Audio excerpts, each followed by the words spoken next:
Hey everyone, Ben here. Another recording in this beautiful studio here in San Francisco. Today is a special day because Flux, the AI company that lets you generate PCBs from a single prompt and eventually will make hardware development as quickly and smooth as software development, got their next financing round. So I'm having the founder and CEO of Flux AI with me, Matthias Wagner. Let's go. Hey, Matthias, welcome to the Stellar Work Podcast. Hi, thanks for having me. Yeah, we're here in San Francisco in a studio. So this is the second studio recording of the show, and I'm really proud to have you to be here and to have the chance to actually do this in a studio and up the game on the show. Yeah, I'm really stoked. This is like my first podcast that I do in person. All the other ones I've done from home over like Zoom or so, So this is, this is fun. I brought you something from Germany because I know that you are from Germany. Mm-hmm. I brought you some toffee and some cheese, and this is not sponsored, but have this one. These are great, and I hope they remind you a bit of home. I love that. And yeah, I haven't had a toffee in 2 decades, I guess. So I'm excited for those, and and those I haven't even tried yet. I didn't even know those. Put them into the freezer. They become really brittle and they're super sour. So it's like a sour potato chip, which then softens up and becomes like a gummy bear. It's freaking awesome. I'll check that out and awesome. Report back. I got my son with me here this afternoon, so we'll make a little science experiment at home. Awesome. Shall we jump right into it? Yeah, let's go. Let me look. All right. Usually this podcast starts with a bit of you introducing yourself, but I've done some research and I found something that I really wanted to jump on. Let's go. I wasn't expecting to find that, but you were the guy behind the Crazy Frog. Yeah. I was, part of the team that made the original music piece for that, right? I didn't invent the character of the Crazy Frog, but we made the music for it, yeah. But you guys pushed away Coldplay from the UK #1 pole position charts. Yes, that's my claim to fame. That's so insane. Walk me a little bit through how you being in that spot, pushing Coldplay from #1 from the UK charts away, and then founding an AI tech company. Yeah, I think these things are more related than you think they are, right? The way I think about it is look, I love making things, right? And whether you're making music and distributing and marketing that, or you're making software or AI products and distributing and marketing that, is all the same thing, right? I have this and look, I have lots of things I learned through making music and running a record label with friends and stuff like that totally apply to what I'm doing today, right? So for those who don't know, there's a very popular German band called Scooter. Mm-hmm. It's probably the biggest techno band. Yeah, if you don't know it, look it up. Yeah, you should definitely look it up. So they're great. But what I learned from them decades ago is that you need to be polarizing, right? If you're too agreeable, there's nothing to talk about. There's nothing for people to latch onto, right? You also want to invite also negative feedback, right? Because that fuels conversation. Yeah. And that's good. Yeah. That's a good thing, right? And I think you can also what I've learned here is you need to be polarizing. And I think if you look at George Lucas and how he made Star Wars, right? It's all about what he doesn't tell you and what he doesn't show you that fueled this fandom over the decades, because people then fill in the gaps and they find out that things, but this isn't cohesive, but he doesn't really say that thing. So it's really, maybe this is how it works, right? And so it makes it interesting and it allows people to participate, right? And so I think, making music, running a record label is much more similar to running a startup than you think it is. I mean, I was a teenager when the Crazy Frog came out and was if your goal was to polarize, you did a very great job with that, because either you hated it or you loved it. I was part of the community who hated it because I was just so full of it. It was designed to be that way. It worked out pretty well. It was intentionally made to be loved or hated, right? That was one of the big insights that, I've been making electronic music since I was a teenager. I remember at 12 years old, right, making a bass drum. We would take a microphone like this and just slam it on the table and then we sample that, right? So I started really early with the kids in the neighborhood and then took very far, right? And so, we realized by making music, getting it out there, it working, not working, improving, and then the insight from Scooter, right, that you had to be polarizing here and make something that would divide people to some degree, right? And be memorable and all these other little things. And so, yeah, I think, the Crazy Frog is certainly in my career was the pinnacle of, like, in the field of music, perfecting that and getting the right balance of all these kind of levers in place, right? And then people always ask me, like, did we know that it would work so well? And so we kind of did. It was very obvious. Like, like that night where we had this idea, we went out clubbing. It was a little bit boring. There was like not a lot of people out. So we were like, fuck this, let's go. Let's go to the studio. I had this idea for this track based on this like XLF theme song from the movie Beverly Hills Cop. And so then, between like midnight and maybe like 6, 7 a.m., we put this together. And, it was clear that there was something here, right? And this was even before we put in this like ring-ding-ding sample, right? But it was clearly something here. And then it went through like an evolution. And like by the time, right, we pushed Coldplay off the #1 spot in the UK charts, that must have been in 2005 or 6, I would think. And we made the track in 2003, right? So there's a long evolution where this went. And it's kind of interesting because like as time passes, you disassociate from something you've done. And then by the time that happens, it's kind of like, is it even happening to you, right? Or is it just a thing in the world, right? And then you take this fast forward to today. I mean, I think the track is still top 10 most viewed YouTube videos of all time, right? And it's kind of like, it's cool, but it's also like, man, I'm so far removed from all that, right? And also like so many more people had their positive impact on making it this, right? Like I said, I didn't create that frog character. I didn't, make the music video. I wasn't part of the making it a global super success, right? Yeah. But what happened after that? Can you walk me a bit through the arc of like doing the Crazy Frog and then doing Flux, where you are now? Yeah, totally. So like I said, we had kind of like figured out the formula. I was like, I had started all this when I was like 17, 18 to professionally release music. And so now I'm like 23, 24. And I'm kind of like, okay, you know what? We've done this for a while. This has been fun. We've kind of like checked off the boxes as kids we wanted to check, right? Have a record released, have it become a hit and all that. And so then I kind of got, I lost the drive, I guess, right? I was kind of, now what, right? And then plus, it's a terrible business to be in, right? It's so hit-driven. It's so difficult to have turn that into steady income. You have these like spikes, right? Well, it's as hit-driven as founding companies, right? Like most of them fail. Yeah, but you have here in Silicon Valley, you have this like venture capital ecosystem, right? And that smooths out the spikes for you, right? And you don't have that in music, right? I think you could maybe argue that big major record labels are that, but I come from Wunsdorf in Niedersachsen, in Lower Saxony, Germany, which is like a small town. There was no ecosystem, right, for this kind of stuff. And so, then, and the other thing is also like, right, electronic music.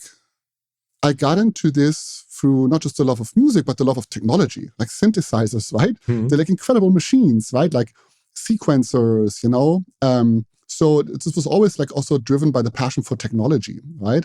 And so then 2004, go back to Germany at the time, like broadband becomes available now everywhere. Internet is an actual real thing. Like we were like a little behind on that wave compared to like the US, where a lot of this happened in the late 90s already, right? With AOL and whatnot. And so I'm like, I'm kind of like just drifting around, trying to explore, see what else sparks my curiosity. I got from making music then into, I had a lot of friends who were DJs and they would play these big venues, right? And a lot of clubs were setting up like huge video screen projectors at the time. But the software to control them sucked, right? And I was looking to something more immediate, that was more like DJing, like working with the DJ. And so I then made my own software for that, for fun, right? And I got to perform with Marusha and Sven Feth, I VJ'd for my own setup there, which was really cool. Yeah. And then got from there into like, okay, this is cool. Again, this is fun. This isn't a great business. Right? This isn't a great way to pay your rent, right? And then from there, we took that then to, and that's how I know Wolle. We then started a company where we figured, hey, look, all these like big event spaces, they're hanging up flat screens, right? And they have typically no content to play there, or you see like a Windows blue screen. And can we build like a content management system and a fleet management systems for these devices to schedule the content up front and have reporting, right? And manage uptime of these devices and all that. And that turned into a sizable business in the late second half of the 2000s. Was then destroyed by both smartphones coming up and 2009 financial crisis, right? Because suddenly, right, the screens didn't have to be hung up in the shopping mall. People had the screen in their pocket, right? And that was a huge shift. And then, that's kind of like the story how I went from that technology. And then, my sister went to college in San Francisco. So I came to visit, and I was like, and then it clicked for me the first time. It's like, oh, right, all these companies and all this technology here, the physical proximity is like, it's all just over the fence here, right? And then you realize, oh, and Hollywood is also just 6 hours away from here, right? So there's also this like cross-pollination between art and science, right? And back and forth. And it all clicked for me. It's like why this was working so well here and why the culture was just perfectly suited to support these innovations and this creativity we've seen over the decades here. And then, I had to just be here then. It was clear that this was the place to go to make stuff. And I love making stuff. And how did you come up with the idea of Flux? Yeah.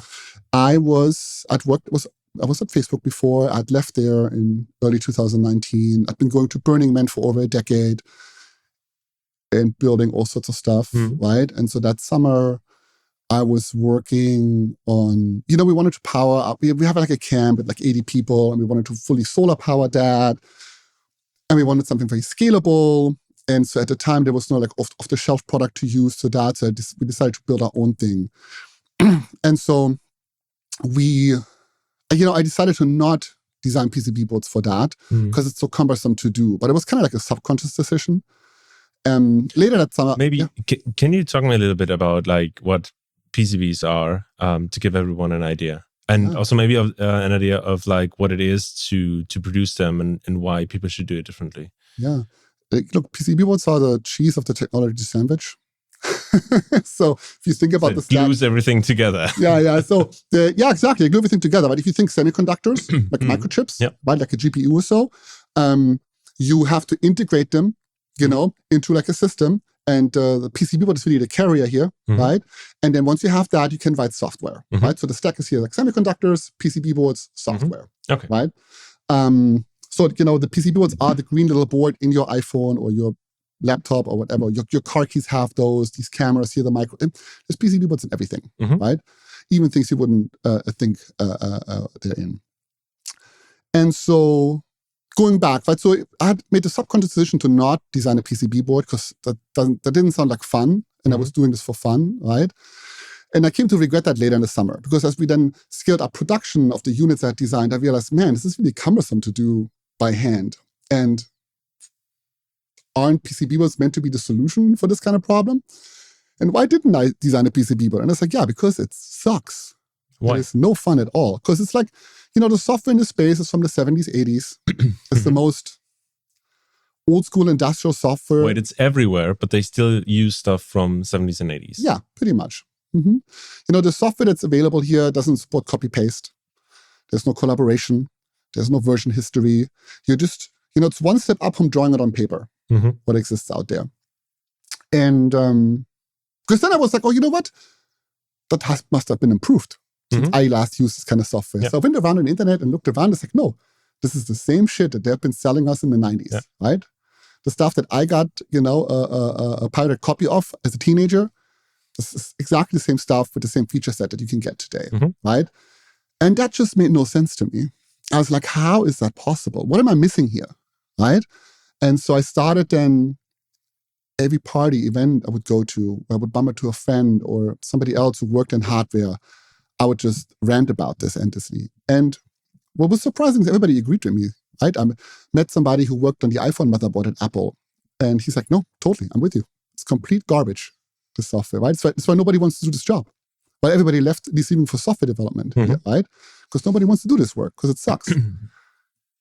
And so I come back from Burning Man that year, and I got no jobs. And I was like, Burning Man's done here. What am I going to do with my life now? And I talked to a friend, one of my best friends here, Philip, also German. And I'm complaining again about this whole thing with PCB boards. He's like, Matthias, you just stop. You've been complaining about this all fucking summer. You're either going to do something about it or you're going to stop talking about it. And I'm like, I could do something about this, right? I could do something about this. I'm going to do something about this. And so, yeah, that was in September 2019. We incorporated a company October 2nd, 2019. I had raced around then between that and Thanksgiving that year, so end of November. And then, here we are 6 years later. So what does Flux do? We're building an AI hardware engineer, right? So if you think about how like Claude Code or Devin or OpenAI's Codex, you can like write a prompt and it writes you a piece of software or like a feature or fixes a bug. With Flux, you can prompt it to design a PCB board. So I could just type in plain English, do this and that. Or plain German. Or German. Yeah. And it would just create me the layout, everything? Yeah. The schematic, figures out the bill of materials, the architecture. It picks from a library, makes its own choices. Yeah, exactly. I would assume that you would need really a lot of high quality data to feed into that machine to really have it crank out good answers. Yeah, you absolutely do, right? And look, the dream we have is, the vision here is that you be able, like the 12-year-old kids, if you think about how today they can build an iPhone app and distribute that, right? That they will be able to prompt their own iPhone into existence, right? So that's the vision. Well, we're not there yet. There's a long road here, right? To get to like prompt, like especially like single shot an iPhone class device into existence, right? But if you think about like small to mid-size stuff, you can definitely single shot that today, or like a little bit back and forth. Again, very similar to like a Claude Code or a Codex or so, a similar workflow you can get there. I was wondering, like, how do you gather the right amount and quality of data to really train such a model on it? Because when I'm remembering my days when I worked at a hardware development company, designing electronic modules, when you look out there, what is already existing, what people put on the internet, most of the designs are really trash. Like you look at that and you go like, this is not going to work. Or you see half-done projects somewhere with 200 comments, not fixing the underlying problem. Yeah. That's why this data is not useful. It's publicly available. So how do we do this? Well, for starters, look, if you look at the current generation of frontier models, they are incredible reasoning engines, and they have an incredible amount of knowledge across a lot of relevant domains here: physics, electronics, firmware, software, all that kind of stuff, right? And so that's a good starting point, right? So then, right, add to that we have that our user base has, curated a part library with an incredible amount of metadata for these components, right, in the library. So not just the data sheet, but also extracted characteristics, right, and stuff like that. So then you have that part to it. Because, for most components, the data sheet will tell you how to use that. And it will be 90 to 95% correct. So oftentimes 100%, right? And again, the other thing is also if you think about where we are right now, low to mid complexity projects, they are simple enough that the room for error is quite small, actually. If you leverage an LLM the right way and provide the right metadata and data sheets and all that kind of stuff. So that's a good starting point. Then the other thing we do is, right, that the agent here learns from the user. So every time the user provides feedback or makes a correction. So from the very specific user, not from the whole user base. Yeah, exactly. Or from your team, right? So this is very similar to how AI coding tools do that too, right? So when you say from your team, I'm assuming you're targeting industry clients. So this is not like your typical DIY home project that you would go with this. It's a good question. So for sure you can use it for that, I'd assume. But and many do, right? Like hobbyists is a good chunk of the user base. But the majority of users are electrical engineers, right? And so, the way we think about it is look, we're targeting individual practitioners, right? And so that's not just necessarily somebody who's already been designing PCB boards day to day.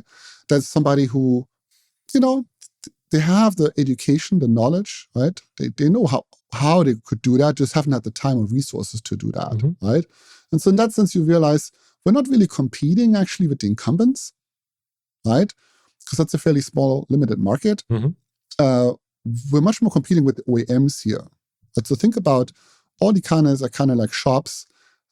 My favorite example here is like, vending machine manufacturer, one of our customers, right?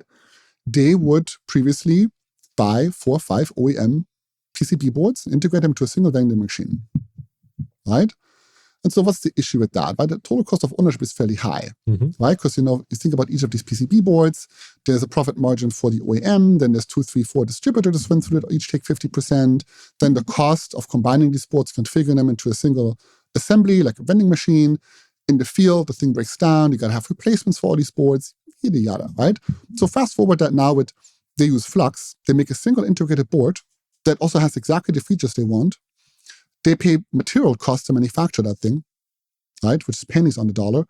It's one board to put into the machine breaks down, it's one board to replace, right? So the total cost of ownership situation is like dramatically improved suddenly, right? And so that's the leverage, that we're selling to our customers. Got it. That's so interesting. And not only that, you also pushed out news just lately about a new funding series. That's right. That you closed. We just announced a Series B, which is very exciting. It's led by 8VC, who they have a long tradition in funding like hardware startups. Like Oculus Quest, for example, or Palmer Lucky's Underrail. Yeah. So we're like a really great company there. So how much did you raise? So we've raised a total with this round of like $47 million. 47. What is possible with $47 million that wasn't possible before?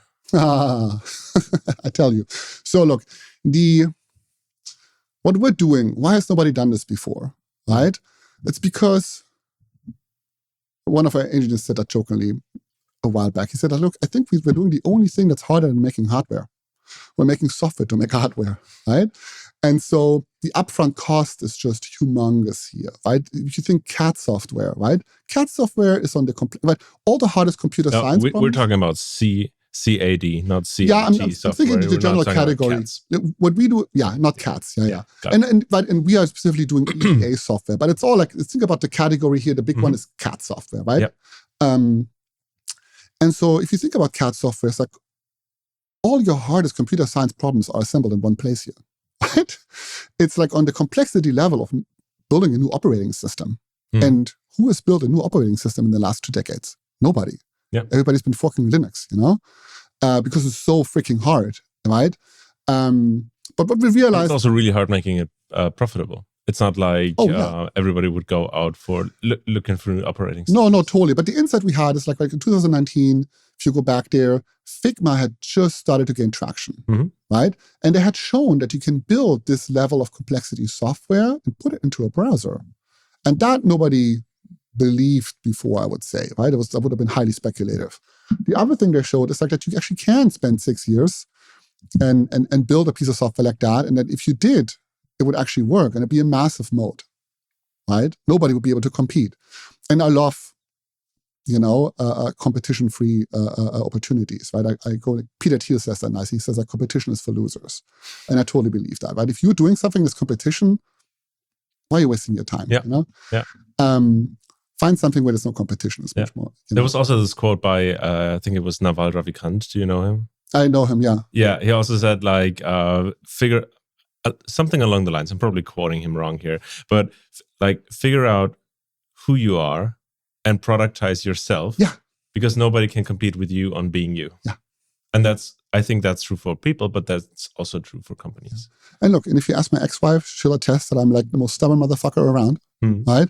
And I think that's what it took for this opportunity. What I've been telling investors this whole 6 years is like, look, you're not going to find somebody who's as stubborn as me, who's just going to die on this hill to make this work. You're not, right? This is a market of one founder in the world who's going to do that. Otherwise, it would have been done. If this would have been easy, others would have done this a long time ago, right? And so I think that is the founder market fit here, if you will, or founder product fit, for sure. Look, we knew this was going to be really hard. It was going to take a long time. This is exactly the line I told most of our investors, be like, look, this is not going to be a quick thing here. Yeah. It's going to take a lot of money, take a lot of time. I actually, I talked to Dylan Fields, the founder, CEO of Figma, in the summer of 2020. So like the company was like 7 months old at the time. And we had like a really shitty demo at the time that we showed him. And he's like, look, guys, I believe you can build this. Let's move on here, right? He's like, that's not the hard part. He said, the hard part is, can you get this funded? Yeah. You need to realize that from where you are, it took Figma like 5 more years to get to a first paying customer. How are you going to fund that? You just stop worrying about how to build this, because I believe you can build this. You just start worrying about how you're going to fund this. Yeah. And he was so spot on about this, right? And it totally shifted. And it didn't make it easier to get it done, but he was right that was the big challenge, right? And so now it's of course fun. We raised the Series B. We're growing really rapidly now, right? It's like it's all fallen into place the way it was supposed to. And so, yeah, it brings me great joy, that we like through stubbornness, refusal to die, we got here. I think that's a good skill to have as a founder. Maybe fast forward a couple of years, assuming your vision with Flux is 100% completed. It's out there. It works perfectly fine. What changes within the hardware industry? Everything. Everything changes. Look, who will be the winner? Who will be the loser on this? Ooh. So,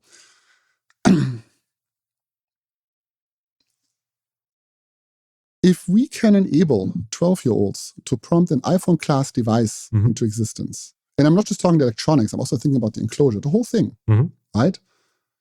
That changes everything, man. Why would somebody go spend 2 hours on Amazon, search for something, if they could just describe it and it got made for them? And not just that, it was cheaper than buying something from an OEM like Apple. Because again, right, if you can get the design for this, manufacturing this is virtually material costs, which is a fraction of what you pay when you buy this at the Apple store. Do you know the cost of producing an iPhone? The material cost, I think, is around $200-ish, Yeah. And so maybe you prompt it and you get it for what, 300? 400? Yeah, I think it's realistic. And again, right, I'm not necessarily saying people are going to all prompt iPhones into existence, right? But I think iPhone class devices, that's the level of complexity, integration, sophistication, stuff like that.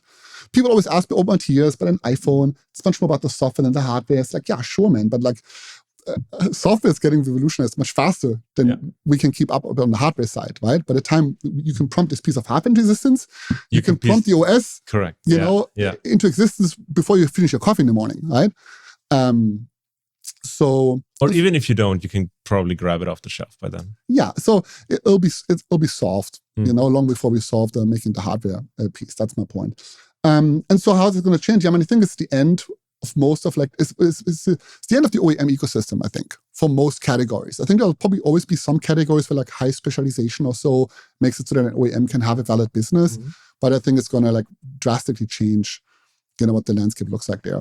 And it's going to drastically change what people can do, right? I think something we also don't appreciate often is like that a lot of these products are designed for kind of like us first world users and our first world bubbles.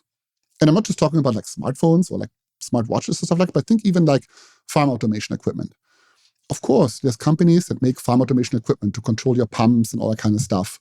But these products aren't designed to operate in Kenya. They're designed to work in Kansas. Right? And so we have customers, farmers, who are building their own farm automation ecosystem and architecture in Kenya, right? Which is amazing. And so, expand that to all the possible categories, right? So I think there's a much bigger need in the world for customization. And I think we've seen this with software. Think about in the 70s, there was very few people making software. And people thought it's all the software we ever need, right? And look how wrong they were. How like the more we democratize making software and access to computing, right?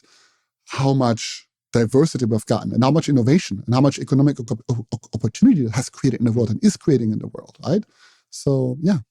That's so interesting. I feel we could go on for this forever, but if like people want to learn more about Flux, if they want to learn more about your work, what would be a good way to reach out? I mean, you can follow me on Twitter. I'm there. You can DM me. My DMs are open. I'm trying to think where else you can catch me. I open LinkedIn once or twice a month, it works. If you message me there, I will eventually see it, it'll take a little longer. And then, otherwise, look, sign up for the product. We have like a great Slack community with people, being part of this change. I think the important thing is also like, look, this is day one here. There's so much more work to be done between where we're now. Are people posting about their projects on Slack? Do you see like real world implementations? Yeah, they do. I mean, it's mostly people are having questions how to do something, they're looking for collaborators, but people are also posting their projects for sure. Awesome.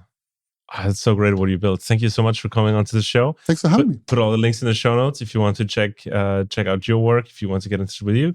And yeah, thank you so much for being here. Thanks, man. Thanks for having me. Thanks everyone for making it to the end of this episode. Next up, we got insights from Uber and how they deploy, evaluate, and make the best out of their new and upcoming AI tools to augment their engineer staff to the max. See you soon. Bye.